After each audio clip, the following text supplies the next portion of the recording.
नमस्कार, आप देख रहे हैं न्यूज 18। मैं हूं आपके साथ रुचिका राज। मिडिल ईस्ट यानी कि मध्य पूर्व से इस वक्त महायुद्ध की आहट तेज हो गई है। बदर अब्बास पर हुए हमलों से बौखलाए ईरान ने अब तक की सबसे बड़ी जवाबी कार्रवाई का दावा किया है। अब ईरान की सबसे ताकतवर सेना IRGC ने दावा किया है कि उन्होंने बदर अब्बास के पास हुए हमलों के जवाब में क्षेत्र में मौजूद एक अमेरिकी सैन्य एयरबेस को निशाना बना करके भारी गोलीबारी की है। इस हमले के बाद पूरे क्षेत्र में तनाव चरम पर पहुंच गया है। अब आपको बताते हैं कि ये बदर अब्बास में हुआ आखिर क्या था, जिसके बाद ये महायुद्ध और ज्यादा भड़क गया। दरअसल इस पूरे विवाद की शुरुआत होती है ईरान के रणनीतिक रूप से बेहद महत्वपूर्ण बदरगाह शहर बदर अब्बास के पास हुए हमलों से। बदर अब्बास ईरान के लिए न सिर्फ व्यापारिक बल्कि सैन्य दृष्टिकोण से भी सबसे संवेदनशील इलाका माना जाता है। बदर अब्बास पर हुए अज्ञात हमलों के बाद ईरान पूरी तरह बौखला उठा है। ईरान ने सीधे तौर पर इन हमलों के पीछे अमेरिका और उसके सहयोगियों का हाथ होने का शक जताया था। इस हमले ने ईरान की सुरक्षा व्यवस्था को सीधे चुनौती दी थी, जिसके बाद तेहरान में बैठकों का दौर शुरू हुआ और IRGC को खुली छूट दे दी गई। बदर अब्बास पर हुए चोट से तिलमिलाए ईरान ने ज्यादा वक्त नहीं लिया।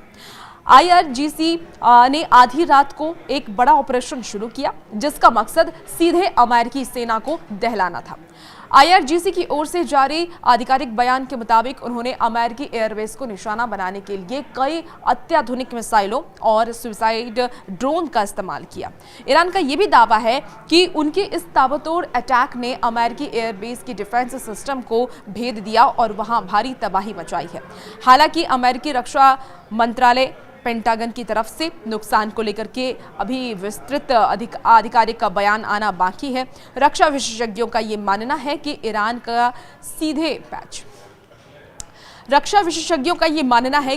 का सीधे अमेरिकी सैन्य ठिकाने को निशाना बनाना इस बात का संकेत है कि अब दोनों देश सीधे टकराव की स्थिति में आ चुके हैं।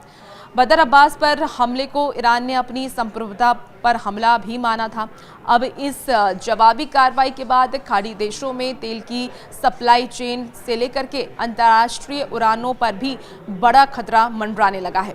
इस हमले के बाद सबसे बड़ा सवाल ये कि अमेरिका का अगला कदम क्या होगा। क्या वॉशिंगटन इस हमले को चुपचाप सहन करेगा या फिर ईरान के खिलाफ किसी बड़ी मिलिट्री ऑपरेशन की शुरुआत होगी। देखिए, पेंटागन ने अपनी सेना को हाई अलर्ट पर रख दिया है और इस हमले के सबूतों की जांच की जा रही है।